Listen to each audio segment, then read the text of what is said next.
Mummy जी, कितने दिन हो गए ना हम बाहर खाना खाने नहीं गए। आज बाहर खाना खाने चले। हाँ हाँ मम्मी, सही कह रही है काजल। आज कहीं बाहर खाना खाने चलते हैं। मम्मी।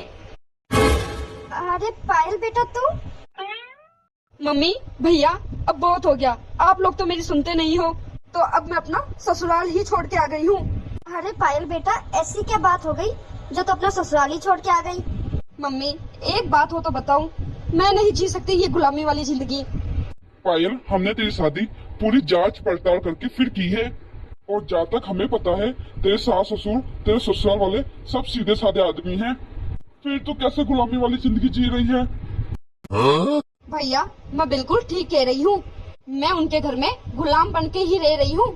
उनके हिसाब से उठती हूँ मैं, उनके हिसाब से घर का पूरा काम करती हूँ, उनके हिसाब से खाना बनता है। ये सब गुलामी नहीं है तो और क्या है? अरे पायल, पागल हो गई है क्या? इसको गुलामी नहीं कहते। ससुराल में ससुराल वालों के हिसाब से चलना पड़ता है। हाँ दीदी, आपके भाई बिल्कुल ठीक कह रहे हैं। एक बहू को अपने ससुराल वालों के हिसाब से ही रहना पड़ता है। अब मैं भी तो इस घर की बहू हूँ, मैंने भी तो इस घर के हिसाब से खुद को ढाला है ना। शादी के बाद एक लड़की को खुद में चेंजेस लाने पड़ते हैं। भाभी, आप तो रहने ही दो। आप तो आई हो एक मिडिल क्लास गरीब घर से। आपने तो हमारे परिवार वालों के हिसाब से खुद को ढाल दिया, पर मेरा मायका मेरे ससुराल वालों से कई ज्यादा अमीर है और कई ज्यादा स्टैंडर्ड है। तुम्हारे मायके जैसा मायका नहीं है मेरा। मेरा ये घर मेरे ससुराल से लाख गुना स्टैंडर्ड है। इसलिए मैं मेरे ससुराल वालों के हिसाब से नहीं चलूंगी, उन लोगों को मेरे हिसाब से चलना पड़ेगा। मम्मी, मैंने तो कितनी बार आपके दामाद को कहा है, कहीं अलग घर ले लो और अपने माँ बाप को छोड़ दो। हम दोनों अलग रहेंगे तो कितने खुश रहेंगे।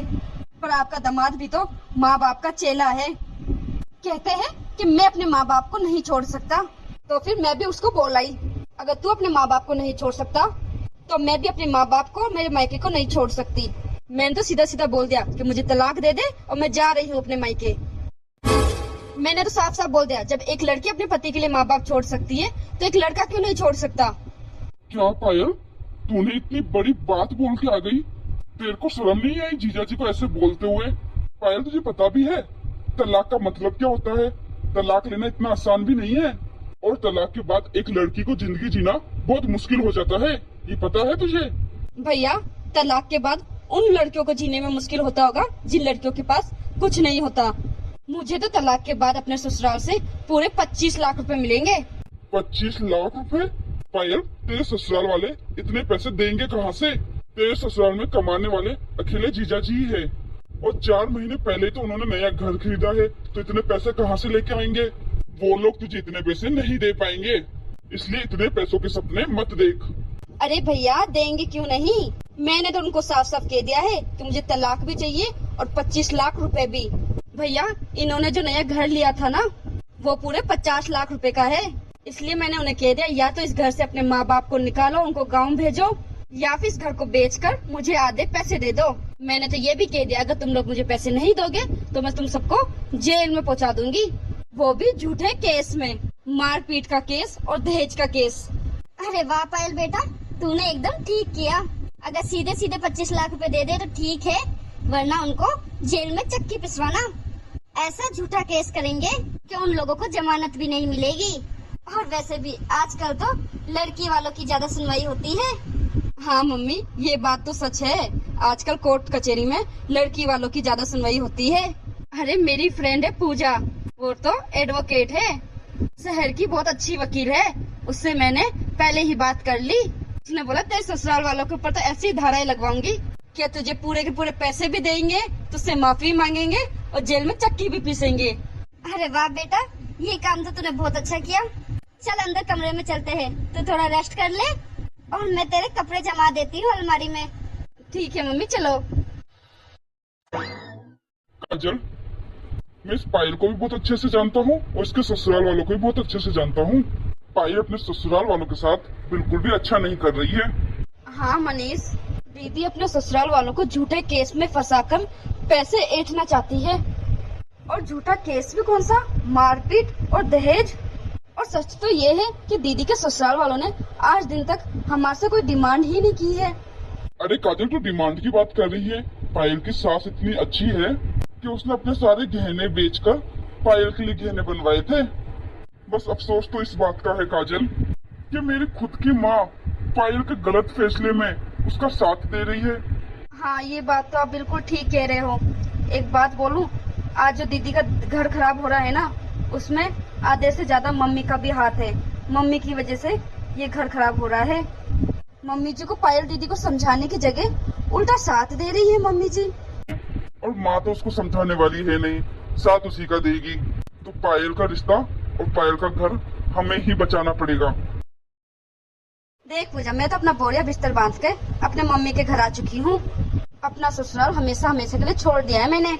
तो अब तू कुछ ऐसा केस बना जिससे मेरे ससुराल वालों को नानी दादी पूरा खानदान याद आ जाए।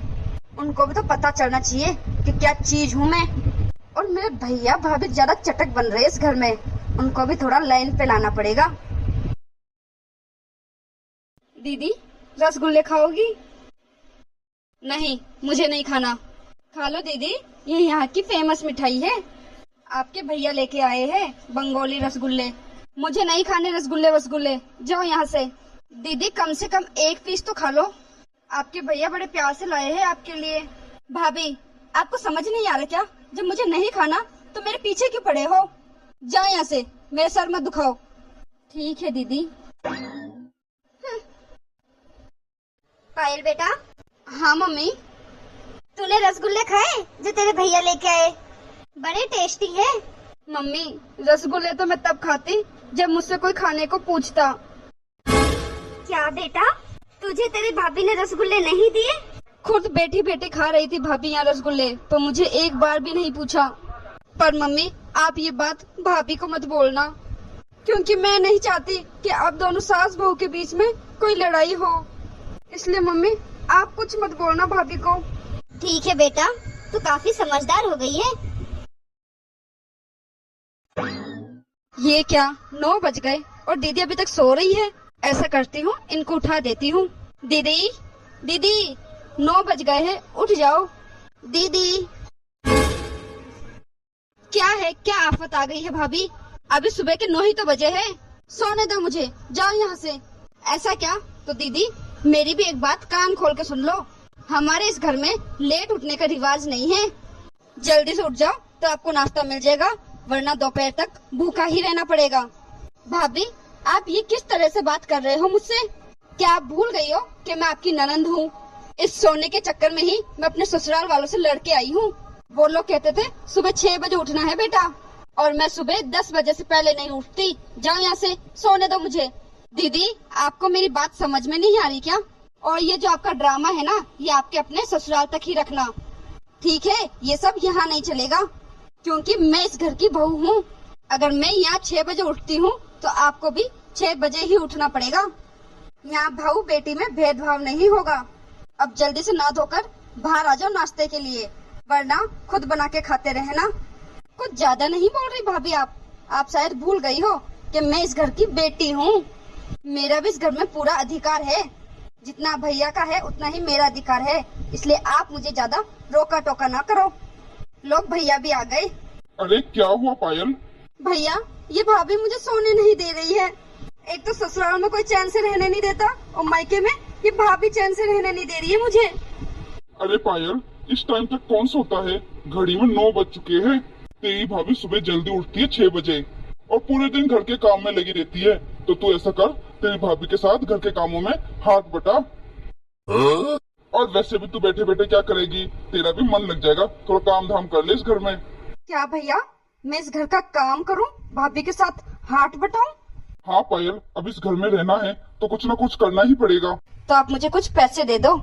देख पायल, मैं तेरा भाई हूँ तो तुझे एक अच्छी सलाह देता हूँ। देख पायल, अब तू भी कहीं ना कहीं एक जॉब देख ले, क्योंकि अब तू अपने ससुराल वालों में तलाक का केस ठोक रही है, और तलाक के केस लड़ने में तो कम से कम 5-6 साल तो तुझे लग ही जाएंगे। तो तू तेरा कमाएगी खाएगी तो अच्छा रहेगा, तू हम पर बोझ तो नहीं बनेगी। भैया, ये क्या कह रहे हो आप?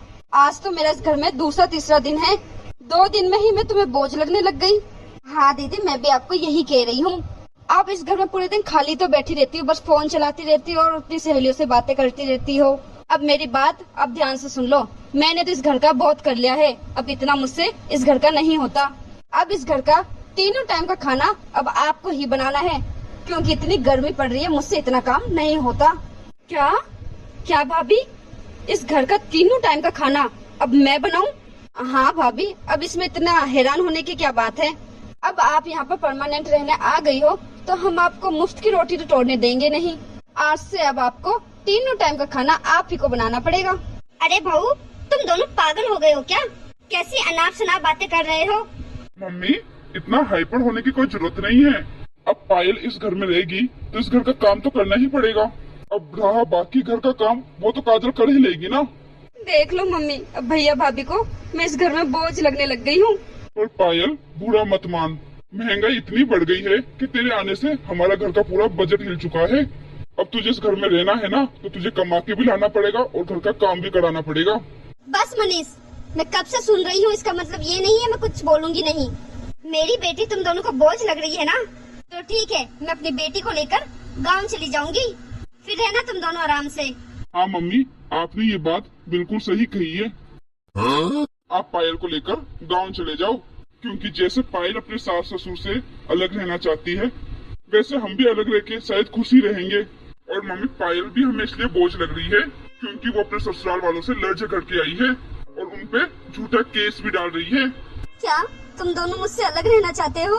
मम्मी जी, हमारा मकसद आपका दिल दुखाना नहीं था। हम तो बस यही बताना चाह रहे थे कि जब खुद पे बीतती है ना, तब पता चलता है। अब जैसे आप पे बीत रही है, वैसे ही दीदी की सास में भी तो बीती होगी, जब दीदी ने अलग रहने के लिए कहा होगा। मम्मी जी, मैं तो आपको बस आज इतना ही कहूंगी, जो आज दीदी का जो हाल हो रहा है ना ये ससुराल में रह पा रही है, ना ये मायके में रह पा रही है, इस हालत की जिम्मेदार कई हद तक आप ही हो मम्मी जी। जिस तरीके से दीदी अपने ससुराल वालों से लड़ झगड़ के आई थी, आपको दीदी का बिल्कुल भी सपोर्ट नहीं करना चाहिए था मम्मी जी, क्योंकि आपको ही पता है इस जगह दीदी गलत है। दीदी जब अपने ससुराल वालों में झूठा केस डाल रही है, तो आपको गलत का साथ नहीं देना चाहिए मम्मी, बल्कि आपको तो दीदी को बैठ के समझाना चाहिए। यही कि शादी के बाद एक लड़की का घर उसका ससुराल होता है। जैसे मम्मी जी, आप शादी करके इस घर में आई, इस घर को संभाला, अपने ससुराल वालों के मुताबिक चले। मैं भी इस घर में शादी करके आई, मैंने भी खुद को चेंज किया, उसी तरह दीदी को भी चेंज करना पड़ेगा खुद को। और दीदी, अगर आपको आपके ससुराल वाले तंग करे, परेशान करे, या फिर कुछ उल्टा सुल्टा बोले, कोई मांग करे, तब आप हमें आके बोलो, हम आपका साथ देंगे। पर माफ करना दीदी, हम आपकी गलत चीज में आपको सपोर्ट बिल्कुल नहीं करेंगे। हाँ मम्मी, मैं छोटा जरूर हूँ, पर एक बड़ी बात बोलूंगा कि कभी भी एक माँ को अपनी बेटी के ससुराल में दखल अंदाजी नहीं करनी चाहिए, बेटी की जिंदगी में दखल अंदाजी नहीं करनी चाहिए। मम्मी, अभी भी देर नहीं हुई है, मैं तो यही कहूँगा, आप पायल को समझा बुझाकर उसके ससुराल भेज दो, क्योंकि एक माँ अपनी बेटी का घर सुधार भी सकती है और बिगाड़ भी सकती है।